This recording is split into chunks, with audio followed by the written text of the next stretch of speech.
Start. महोदय, भारत एक स्वतंत्र विदेशी नीति पर ही चल सकता है।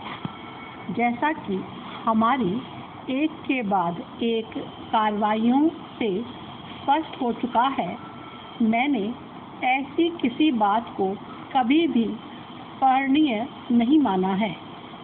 वास्तव में जब मुझे पहली बार इस बारे में पढ़ने को मिला तो मैंने एक संवाददाता से, जो मुझसे भेंट वार्ता ले रहा था, कहा था कि मेरी राय में यह हमारे विरुद्ध पड़ोसियों में संदेह के बीज बोने की एक भद्दी कोशिश है।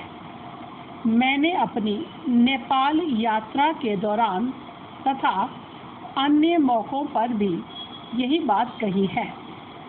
इसलिए यह सब आज के अखबारों में छपे भाषण के जवाब में नहीं कहा जा रहा है। हम लोग जो भारत सरकार में हैं, ताकत की राजनीति में विश्वास नहीं करते।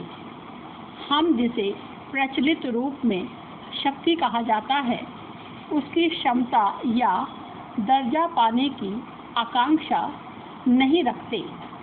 एशिया की गतिविधियों से यह सिद्ध हो चुका है कि किसी के भी द्वारा यह सोचना कि वह औरों पर हावी हो सकता है या यह कि उसे किसी क्षेत्र विशेष पर किसी प्रकार का दैवी अधिकार प्राप्त है, आज की दुनिया में निरर्थक सिद्ध हो चुका है।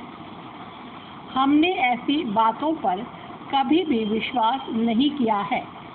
यह बात अब पूरी दुनिया में उजागर हो चुकी है।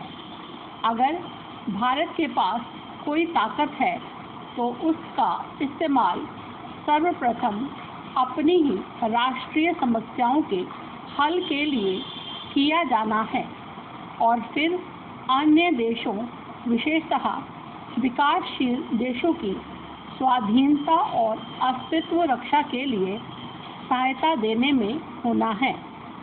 यही धारणा शिमला में हमारी स्थिति का आधार थी।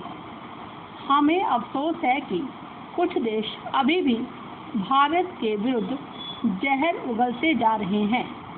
कतिपय तत्वों द्वारा ऐसी नाटकीयता से मैत्री और सद्भाव को बढ़ावा नहीं मिलेगा।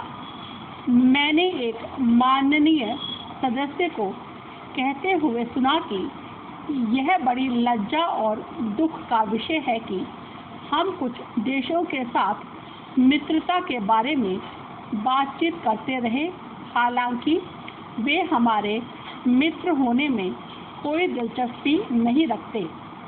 लेकिन प्रश्न यह नहीं है कि कोई देश हमारा मित्र होना चाहता है या नहीं। प्रश्न यह है कि हमारा राष्ट्रीय हित किस बात में है। स्पष्ट है कि अन्य देशों को हमारे राष्ट्रीय हित में दिलचस्पी नहीं हो सकती। उन्हें इस बात में रुचि होगी जिसे वे अपना राष्ट्रीय हित समझते हैं।